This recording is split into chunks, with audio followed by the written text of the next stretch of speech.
And we are back with another pack opening video. Today we are opening up two of the new 2025-26 Top Signature Class Mega Boxes. So these boxes retail for about $65 a piece, and they have some really cool card art designs on them. Compared to our last opening on the NBA Hoop set, I would say that these have a much more premium look to them, so I'm really excited to see what we can pull from them. And yeah, just because the name is Signature Class does not mean there is a guaranteed signature or you're more likely to pull autographed or signed cards, because from what I've seen, the mega boxes and the value boxes don't always happen. And it looks like they really reserve those for the hobby and jumbo boxes, which I think the hobby sells for something like $800, and then the jumbo sells for like over $1,000. So yeah, those have guaranteed autographs. These do not. But if we do end up pulling one, I would say that that beats the odds of what I've seen on these boxes. All right, so we have, looks like 10 packs.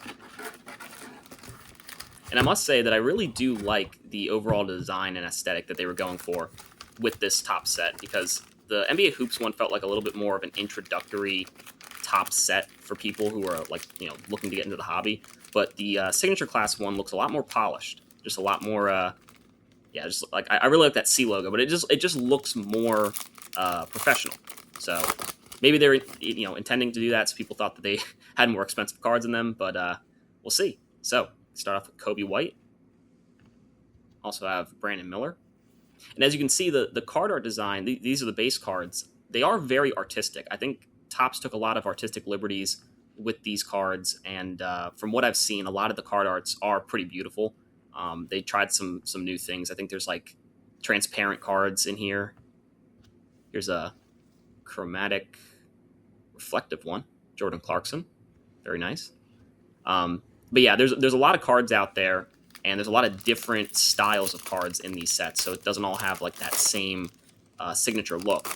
But yeah, from what I've seen, they're very, very nice, and hopefully we can pull one of them.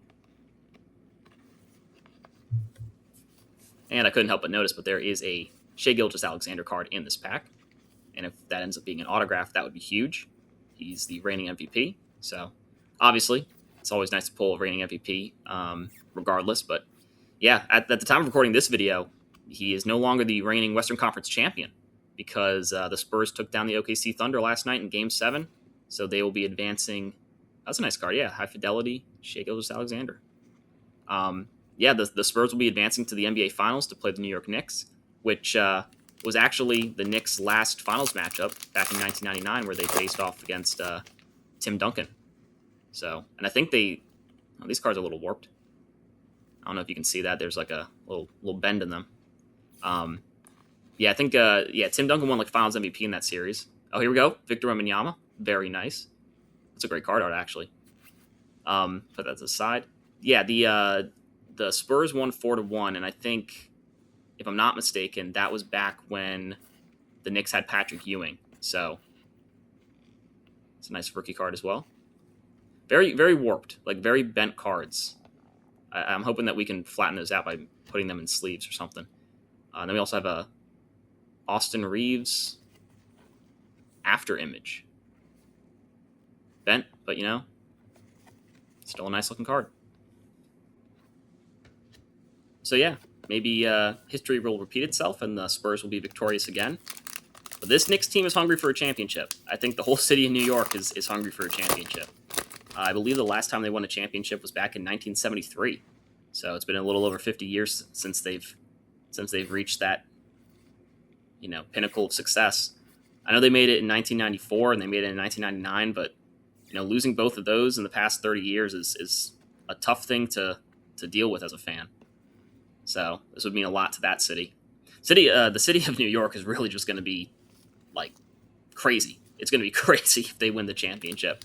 I mean, after so long that's like generations. That could be generations of a family not seeing a Knicks championship.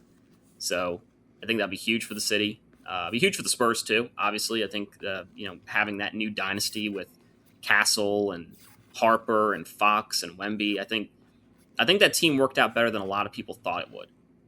Nice little burnt sienna DeAndre Ayton there. Oh, also nice Alex Caruso. Look at that. Yeah, I think a lot of people thought that Spurs team was not built to win this year. I think they were built to be competitive, but like the way that they were structured with Dylan Harper, De'Aaron Fox, Stephon Castle, you have Julian Champagny. Oh, you got Jalen Brunson, King of New York.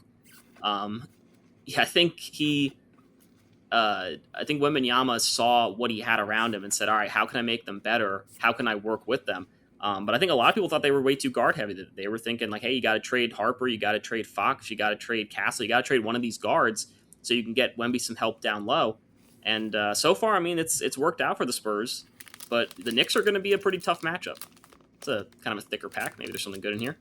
Knicks are going to be a tough matchup for sure. I think Cat is a great offensive weapon that can match Wembanyama. Defensively, I'm not sure how that's going to work out. I mean, I don't think anyone's really been able to contain Wembanyama. I mean, he's 7'5", or 7'6", whatever his official listing is right now. I mean, he towers over anyone that's guarding him. But Cat can stretch the floor, same thing as Wemby, so I think that would be very interesting. But I think the main draw to why this Knicks team has won, and I'm pretty sure that they are on like an 11-game win streak right now in the playoffs, which is either tied or set a new franchise record. They have just a cohesive unit. You know, I think Josh Hart is a big piece. In my opinion, he's like a Draymond Green type player who, you know, does like the dirty work, does the assisting, the rebounding, does a little bit of everything, and scoring's a little bit more consistent on his end. But I think the biggest detriment to the Knicks going into the finals is the injury involving Mitchell Robinson. I think it was reported that I think he broke his pinky finger or something. We got 2 packs left. Yeah, he broke his pinky finger or something, and he underwent surgery, I think 2 days ago. But they did report that he was going to be back in time for Game 1 of the finals. So it'd be interesting to see how he plays with that all going on. But he is a solid player and a big contributor to that team. He really fills in that traditional big role. I think Cat's more of a wing player. He plays outside the paint. I mean, obviously, I would say he's one of the, if not the best shooting big of all time. But yeah, he definitely does not play that traditional big role. So I think Mitchell Robinson made up for a lot of that paint presence that they're going to need against Wembanyama.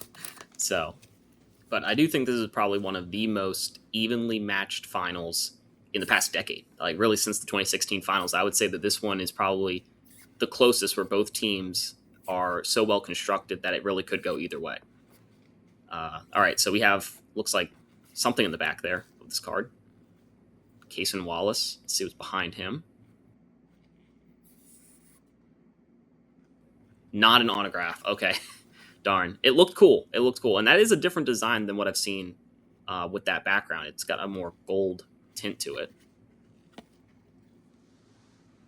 Doesn't look like it's numbered. Okay, so it looks like it might just be a base variant. But okay, cool. Alrighty, so that is the first box down, and we will now be moving on to the second one. Maybe we can open with an autograph card.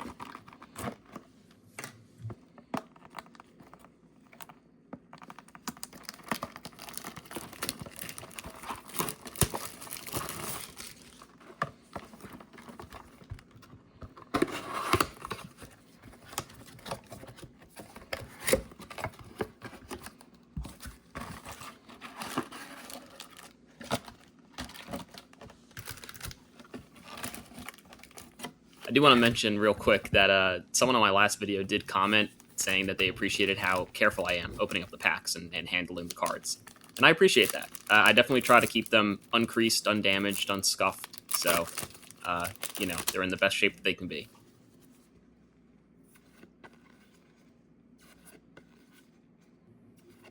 And another Jalen Brunson card. Very nice. And we got our first numbered card of the set. The 75 Naz Reid. I really like that purple background. All right. Awesome. So we got our first numbered card out of these 2 mega boxes. Put that over here. Sweet. All right. Yeah, a lot of big things going on in the NBA right now. I know we talked about the finals, but also the NBA draft lottery was just reworked. I think the Board of Governors just voted on it, and they changed it to a new 3-2-1 format, which I think means that the bottom 3 teams now have worse odds than teams who finish 4 through 10.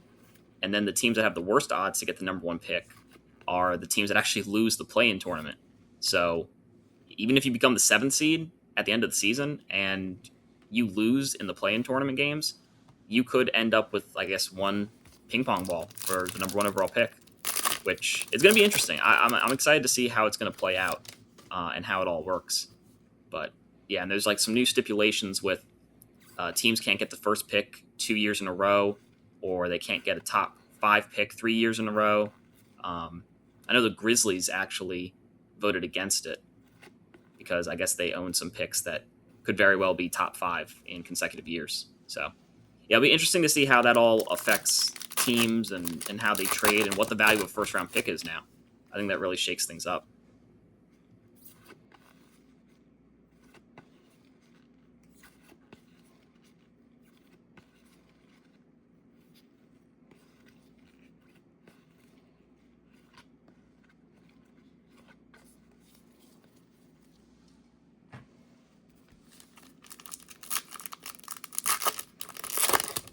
Looks like we have another one of those high-fidelity cards. Not sure how rare those are, but considering we've only had one in the first box and one right now, leads me to believe that they're pretty rare. Rookie card, nice. Yeah, still not seeing a whole lot of the really beautiful looking cards. Like, I haven't seen one transparent card. None of the other cards that I've seen have popped up in here. So maybe they're just extremely rare, or these boxes are not great. Might have to drop the $800 or $1,000 on a jumbo hobby box.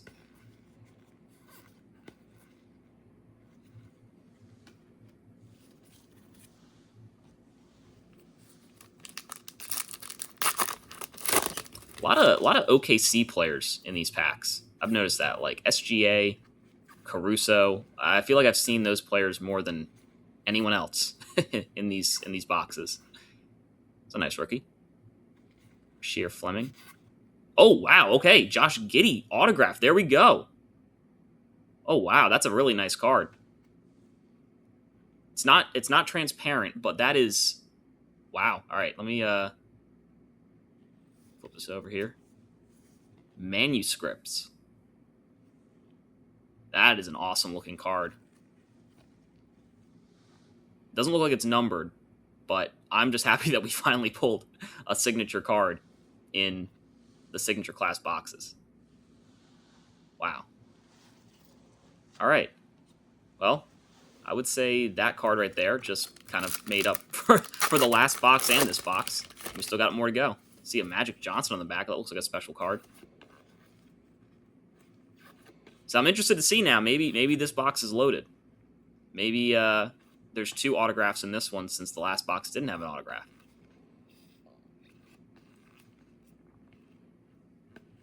Pure Magic Johnson. I have seen these cards, so this is the first one I've seen of this design. It's pretty nice.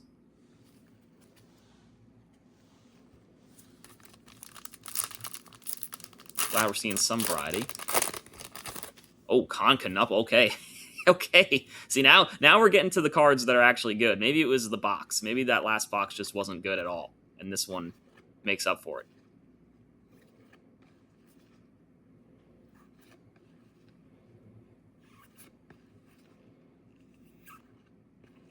Another rookie card, all right. Knupp, unfazed. Okay, not an autograph, but that is a nice card. Knupp, unfazed. Still a little bit bent. I mean, it's definitely curved, but I do think that can be fixed by putting it in a top loader sleeve. Awesome. All right, so we're seeing some variety now. And now we're on the last pack, so I guess better late than never. We'll see if maybe we can get some last pack luck here. I see something back there. Another Caruso. Bradley Beal. Yannick. Clint Capella. Hugo Gonzalez. All right. Another one of those square designs. All right. So that is the 2 boxes, and I'm going to put them in the sleeves and top loaders, and we're going to review. And here we have the best pulls from the 2 mega boxes that we opened. starting off, we have the pure Magic Johnson card. Then we have the common Maluach rookie card from the Phoenix Suns, high fidelity. Then we also pulled the unfazed Con Knuppel rookie card. So really happy that we pulled Con Knuppel. We did not pull any Cooper flags from these two boxes, so it must be pretty rare. We also have this SGA gold square background design. Not sure what these are called, but I'm assuming these are more rare than the base. And then we also have the Naz Reid to 75 purple refractor or reflection card. Really cool. And then we also have the Colin Murray Boyles rookie card after image. So really awesome on that design. And then the best card in the sets were the Josh Giddey manuscripts autograph. Really like this card. In terms of all the cards that I've opened up on this channel so far, I would say that this card's design is by far my favorite. The chrome, the flowers, how elegant it looks. Really, really like that card. So yeah, not a bad pull from these two boxes. I will say that I wish we got some more signature cards from the signature class boxes, but it's whatever. But I hope you enjoyed the video, and if you subscribe, I have more videos coming in the future. Thanks.